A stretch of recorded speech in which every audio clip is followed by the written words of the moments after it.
sa inyo lahat. Ako po si Dr. Hayrina de los Santos po. Tumatayo po doktor dito po sa Bordeaux, Quezon. Ako po pinadala ng Department of Health. So, ang kalagayan po ng kalusugan dito sa bayan ng Bordeaux, iba't iba po ng kaso. Pero dahil po medyo nagsisimula na po ang tag-ulan, dumadami na po ang mga kaso natin dito na nakikita ng mga ubot-sipon. May pangilan-ilan pa rin po humahabol na may dengue po. Kaya pinapakiusap po namin na hindi po kasi sumasapat yung parang pagpapausok lang natin. Maganda po, malinis pa rin yung kapaligiran po. Kaya pag may mga kaso po kami nakikita, bukod sa binibigyan namin ng gamot, pinapabaonan din namin ng paalala na huwag po mag-imbak ng mga tubig kung saan po doon madalas po na naiipon yung mga, o kaya nabubuhay po yung mga lamok. Kasunod po doon, madami po rin po tayong dinadala dito na tinataasan ng presyon. Pero po, kasi po ako po dito yung magtatatlong taon na, kumpara po sa mga unang 2 taon, ang ano na lang po kayo parang pakonti-konti. Kasi po, marunong na po ang mga taga dito na magpa-BP, magpa-check, kahit po hindi wala sila nararamdaman. Bukod po doon, meron din po tayo, madami po tayong buntis dito. Lalo na kayong bare months sa tinatawag. Kumbaga po, medyo dumadami po ang ating nakanganak, mga na kababayan po dito sa Bordeaux. Nakakalungkot lang po, dito po, mga nakaraang buwan, dumami din po yung aming kaso ng teenage pregnancy. Medyo tumataas po. Meron kaming 14. Parang 1 or 2 po ang 14 years old. So, nag-iisip po kami ng mga hakbang at aktibidades po. Kasi, nagsasagawa naman po kami ng, kumbaga, information dissemination. Magkakampaign po kami, nagtotok. Pero minsan po, parang kulang pa. So, nag-iisip pa po kami ng iba pa pong pamamaraan para mabawasan po yung kaso nila noon. Pero po, patulong po doon, pag po kasama naman yung guardian o yung parent, nire-recommenda po namin na mag-family planning po, lalo na yung mga kakapanganak lang na teenager. Pag kunyari, 16-year-old, nanganak, in-advise po namin na kung hindi implant, pills or condom po, kaya naman yung DMPA, yung tinuturok po. Sa ngayon po, ang supply natin ng pills, medyo hindi man po kasi yan eh. Mataas ang porsyento po ng mga gumagamit po ng family planning ay prefer po nila ay pills. Pero ngayon po, medyo nagiging sikat na sa kanila dahil i-introduce po namin yung implant. Yung nilalagay lang po dito sa may braso po na 3 years po yung validity. 3 years na minimum na hindi sila mabubuntis po. So, mas maganda pong option yun lalo na sa mga teenager natin. Basta po may consent ng magulang. Next po, once po na makapanganak po dito, may mga langilan po tayong cards para po sa newborn screening. Kasi po, nasa batas po iyan na dapat lahat ng pinapanganak, ma-check po yung newborn screening po para po sa mga sakit na dapat po maaga pong nadetect o yung maaga pong nalalaman. Yung nga lang po sa kasamang palad, ilang peraso lang po yun. Parang ang kaya lang po i-purchase ng bayan ay 57 po per year. Pero sinisikap po namin na makahanap pa po ng iba pa pong pondo para pagkunan po noon. Bukod po doon, pagkapanganak, habang lumalaki po, minomonitor po ng ating mga BHW, pati po ng mga nurse at midwife na kasama sa barangay, ang timbang, pati po yung siguraduhin pong kompleto ang bakuna ni baby. Kasi po, madami pong sakit ang mga naiiwasan kapag po kompleto ang bakuna po ni baby. Tapos po, bukod doon, pag po na-detect po namin na medyo mababa ang timbang, ang ating mga barangay nutrition scholars po, kasama po ang ating Municipal Nutrition Action Officer o MNOW, ay nagsasagawa po ng iba't ibang activity po. Patulong po ang ating Nutrition Council mula sa probinsya at sa national po para po mabigyan ng supply yung mga parang supplements para po sa ating mga medyo mababa ang timbang, masyadong pandak o kaya yung mga bansot po. Para kumbaga makakatch up po sila sa mga kaedad nila na dapat ganun na ang timbang, ganun na ang height. Pagdating naman po, medyo tumanda-tanda na sila, yung ating pong adolescents. Recently lang po, siguro wala pong 1 week, parang dumadami po yung parang nagiging agit, o yung parang dumadami po yung parang nagka-away-away po ng mga high school students po natin. So, although hindi po namin saklaw yan, ang nire-record lang po namin ay yung, kumbaga yung mga tama ng mga sugat nila kung mayroon, pero pinapaalalahanan pa rin po namin.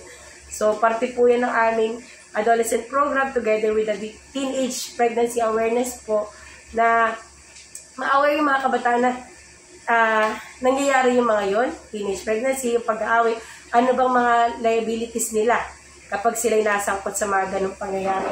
Pati po yung pagmamotor ng mabibilis. Kasi po, mga ganyang edad medyo, yung iba po, hindi ko nila lahat, ay medyo mapupusok po. O kaya, minsan ay inom po ng alak, nagre-resulta po sa mga sugat, aksidente po. Dito naman po, pag may dinadalang mga na-aksidente po sa motor, madalas sa motor po, mga mabilis magpatakbo po, o kaya may iniwasang hayop, agad naman po namin na tutulungan po na agap, nabibigyan naman po ng first aid. May mga ilan-ilan lang po na pag kinailangan talaga po na itatawid, nasasamahan naman po ng ating mga nurse dahil po sapat naman po yung bilang ng nurse po natin dito. Meron naman po tayong mga gamit, may pantahi po tayo kung kinakailangan, may pampalinis naman po tayo ng sugat.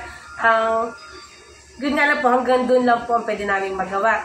Pagdating po sa yung kailangan pong x-ray, CT scan, hindi po namin agad magawa po yun, kaya po nire-refer po namin sa luwas po, kaya sa hospital po na malapit sa Pulili Medicare. At pagdating naman po, dahil nga po medyo nagtatag-ulan na po, meron naman po tayo nung tinatawag na Dream H, yung pong Disaster Risk Reduction Management in Health. Kung meron po tayo nung MDRRM po, dito sa munisipyo, meron din po tayo Dream H o yung Disaster Risk sa Health naman po. So, ang layunin po noon ay maging handa ang bayan pagdating sa sakunan na tungkol po sa kalusugan.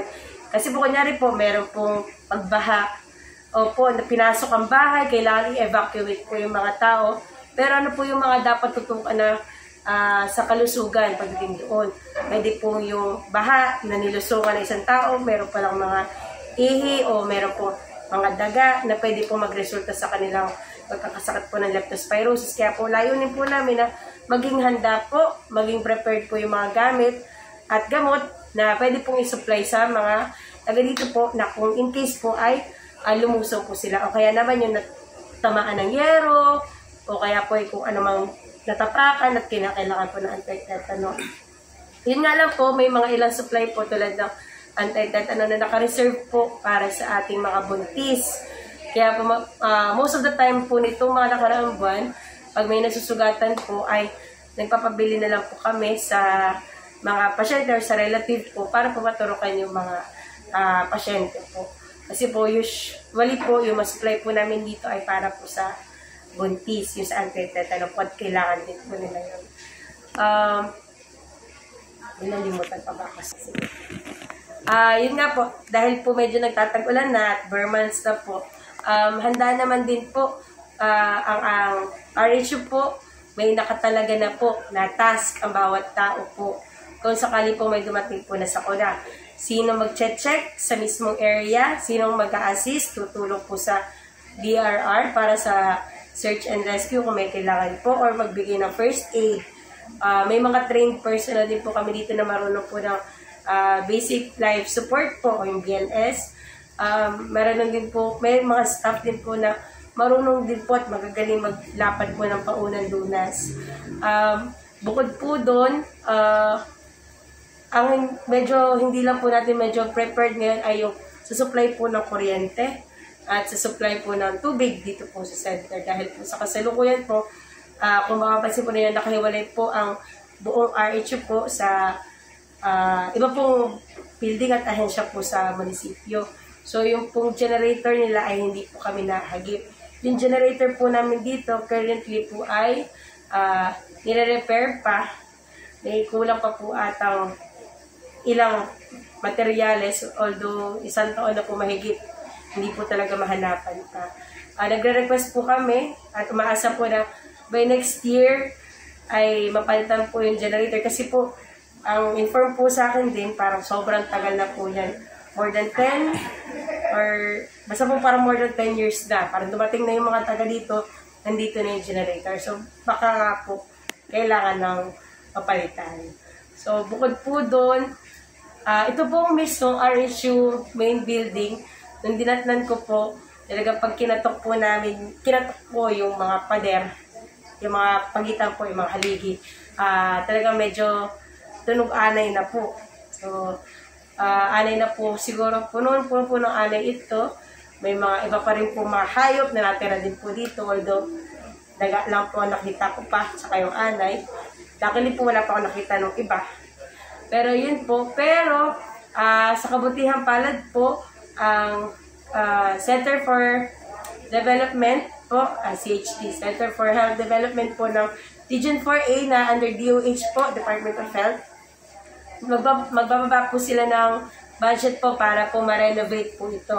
Although hindi po yung parang pinapangarap natin at para sa ibang bayan na 2 floors, pero po mas maganda na po kasi mapapalitan po yung mga haligi, tapos po yung mga rooms po dito, kasi po may ibang rooms na hindi po namin magamit kasi po luma na, tapos po ay kung ano na po nakatambak. So, every month po sinisikat naman namin mag-general clean pero may mga lugar po talagang hindi na namin pwedeng magamit. So, pag na-renovate po ito, ang pinadesign po natin sa tulong po ng engineering office po ng munisipyo, ay yung po, bawat lugar po talaga ay mapapakinabangan po. Meron po tayo pharmacy area na talaga po dapat po na yung temperature malamig.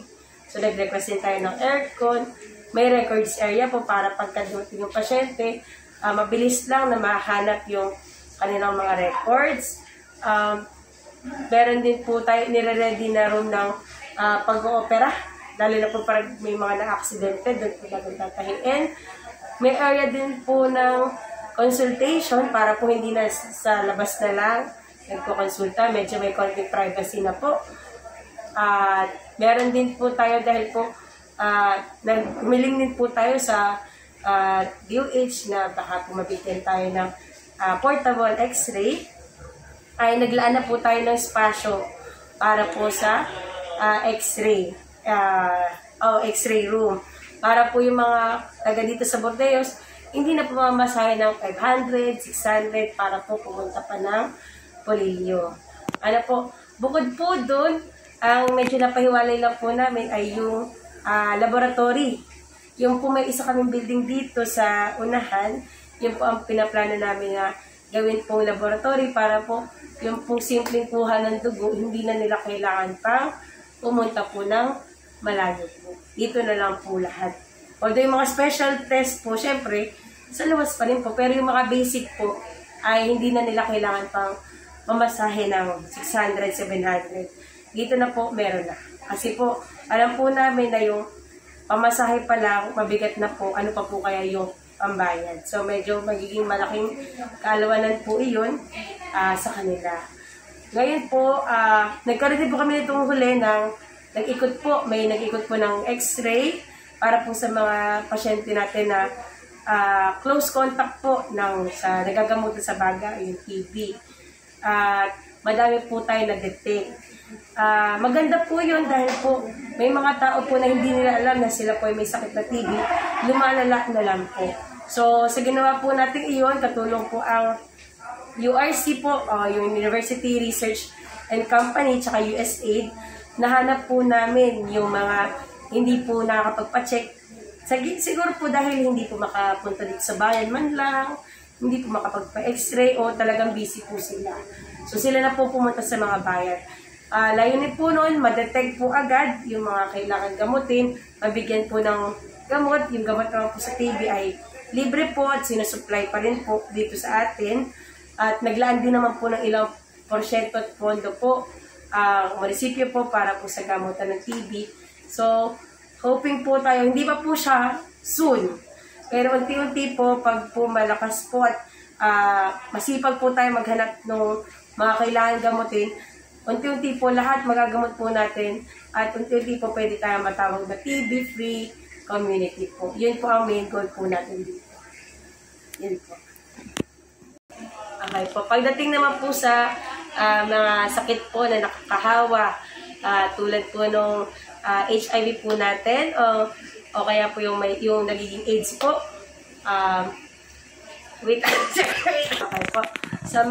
Pagdating po sa mga sakit po na nakakahawa, dito po sa bayan ng Bordayos, wala po talaga tayong nakatala o nakarecord po.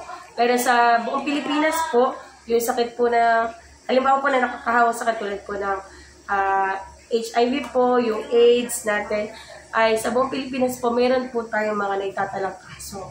So, hindi po imposible na meron din po tayong kaso dito sa Bordayos. Hindi lang po talaga siya naka-record po dito sa amin. Ang mahalaga lang po ay matutunan natin kung paano ba siya nakukuha o ipapasa at paano ba siya susugpuin, kung masusugpo ba, at paano ba ang gagawin natin kung sakaling malaman natin na kung yung malapit sa atin o tayo mismo ay meron po. Kapag ganun po, mas maganda po magsadya po kung nahihiya po talaga kayo. Alam ko po medyo may stigma pa rin po dito sa area natin, sa bayan natin ng Bordayos na talaga po, iba po ang iisipin. Ano po pagka may mga ganong sakit, HIV po. Pero yung ganong pong sakit, ang gusto ko lang po siguro ipaalala ay wala man po iyon na mismong pwedeng inumin para mawala. Pero po yun naman po ay hindi po siya dahilan para po meron po kayong kumbaga maliitin o kung naman tingin ninyo sa kapwa ninyo po. Yun pong pagkakasakit ng ganoon ay mabigat po na dalahin na doon sa tao. What more pa po kung may maririnig pa po siya mula sa ibang tao. Yun po ay hindi na ipapasa kapag kinausap mo lang. Hindi po. Pag hinawakan ka, hindi din po. Kapag po share kayo ng kobyertos, ng utensils, ng baso, ng plato, hindi rin po. Yun po ay pwede may pasa sa dugo, pagka sinalinan ka ng dugo, o kaya naman po ay natusok ka ng karayom na galing po sa isang tao, sa isang dugo na may infection din po. O kaya naman po yung hindi malinis na karayom dahil nga po galing yun doon sa tao may infection po, may HIV din. Pwede din po sa pakikipagtalik po na wala pong protection dahil po yan po ay napapasa sa mga liquido doon. Yung mga yun po. Pero pagka kinausap po kayo, hindi po kayo mahawa. Hindi niyo po kailangan na layuan o kaya pandirihan po yung mga ganong kaso po. Isipin po natin kasi po talaga mabigat po para sa kanya, sa taong po meron, pati po sa pamilya ang pinagdaraanan. So, suporta lang po at pangunawa ang dapat po natin. At kung hindi niyo po alam, hindi po ang makakasagot sa inyo yung kapitbahay ninyo o kung sino man po kakalala nyo nag-research po hindi ko po sa internet po na wala pong basihan na maganda. Mas maganda po magtanong po kayo sa healthcare professionals po o kaya kung ang babasahin niyo po talaga sa internet, siguraduhin niyo po na totoo po ang pinagmulan at hindi po yung questionable po ang source ninyo.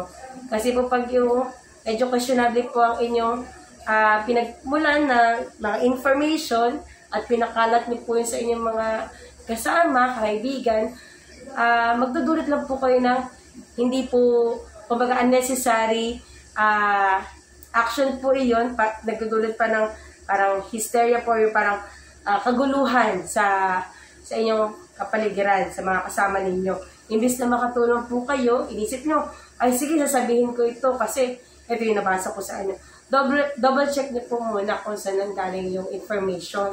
Kasi pagka po doubtful po kayo sa inyong source, doblehin, triplehin po ninyo. Kasi pagka nailabas na po ninyo yan, pag po nanggaling na sa bibig niyo yan, at may isang tao po, 2 tao, talagang naniniwala sa inyo, yun na po ang panghahawakan nilang katotohanan.